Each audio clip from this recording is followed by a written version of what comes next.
변방 목사의 아침 묵상 2024년 2월 8일 목요일 아침입니다.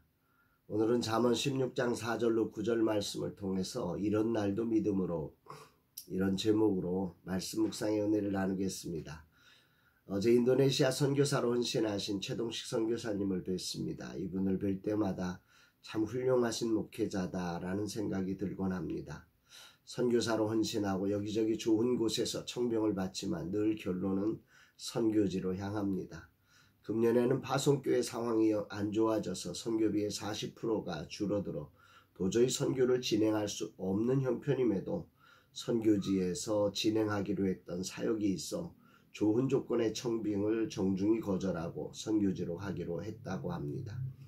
인도 선교를 위해 10년 넘게 헌신하다가 인도 선교가 막혀 인도네시아로 가서 지난 3년간 머리가 다 빠질 정도로 현지 언어를 습득하기 위해 늦은 나이에 온 힘을 다 쏟았습니다. 편하게 한인들을 상대로 할 수 있지만 60에 가까운 나이에 현지 언어를 배우기에 헌신했고 이제 언어가 통한다고 합니다. 언어를 배우면서도 인도네시아 교회들이 선교에 눈 뜨도록 다양한 사역을 중심이 되어 펼쳐오신 이야기를 들으며 얼마나 감동이 되었는지 모릅니다. 주님 축복해 주옵소서. 이제 대학원에 다니는 딸과 군을 제대하고 복학하는 아들을 하나님께 맡겨놓고 오직 선교를 향해 달려가시는 진짜 선교사님의 헌신이 어제 내도록 감동이 되었습니다. 아이들을 위해 용돈조차 주지 못하는 부모 심정을 조금은 알게 마음이 아팠습니다. 주님 인도하옵소서.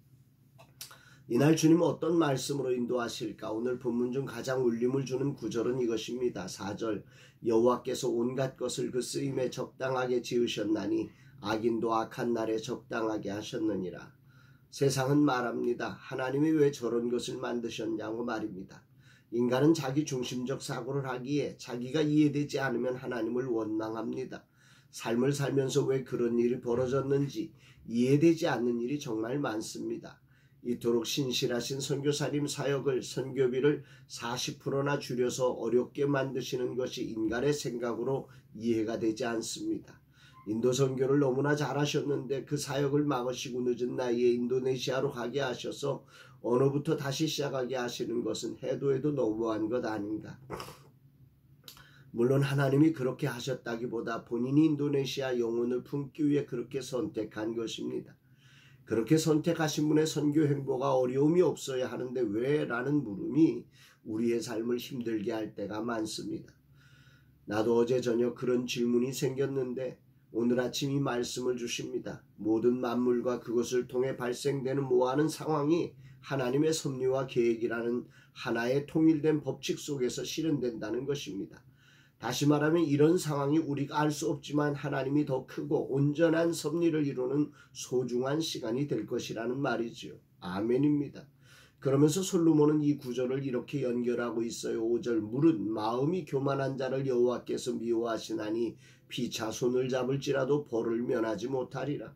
하나님의 크고 온전한 섭리를 믿지 못하는 자들을 향해 교만한 자들이다 이렇게 말하면서 그들이 서로 손을 잡고 인간적인 어떤 계획을 세우고 하나님의 뜻을 거절한다고 해도 그것은 여호와가 미워하시는 것이고 벌을 면하지 못할 것이다 이렇게 말씀한 것입니다.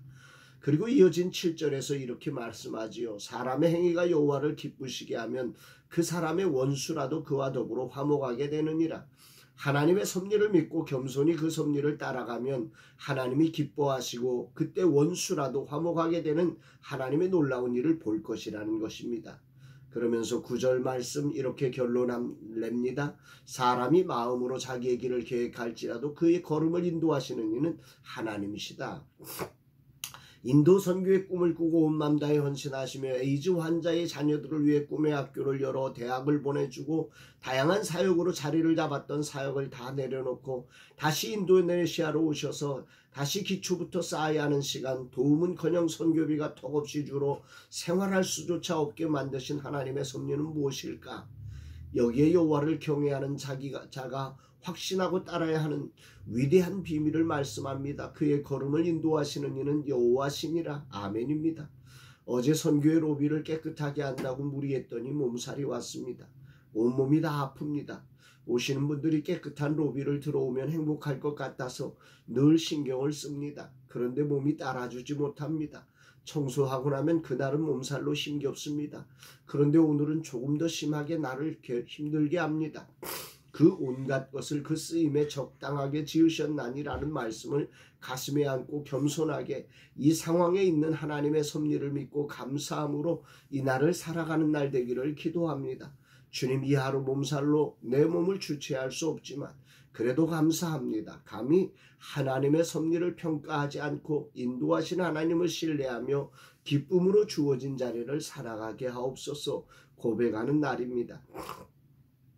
감기 몸살로 인해서 온몸이 아프지만 그럼에도 불구하고 정말 이 날에도 믿음으로 하나님을 신뢰하면서 인도하시는 분이 하나님이심을 고백하며 오늘 이 날도 걸어가기를 소망합니다. 사랑하는 여러분, 여러분들의 삶에도 아마 여러분의 생각처럼 펼쳐지지 않는 많은 일들과 사건들이 여러분의 믿음과 여러분의 생각을 힘겹게 할 때가 있을 것입니다마는 그럼에도 불구하고 우리를 정말 인도하시는 그 하나님을 신뢰하며 그 온갖 것, 우리의 생각에 맞는 것, 맞지 않는 그 모든 것을 그 쓰임에 적당하게 지으신 하나님을 신뢰하며 오늘도 믿음으로 그 상황 속에서도 믿음으로 살아가는 저와 여러분이 되었으면 좋겠습니다. 사랑합니다, 여러분.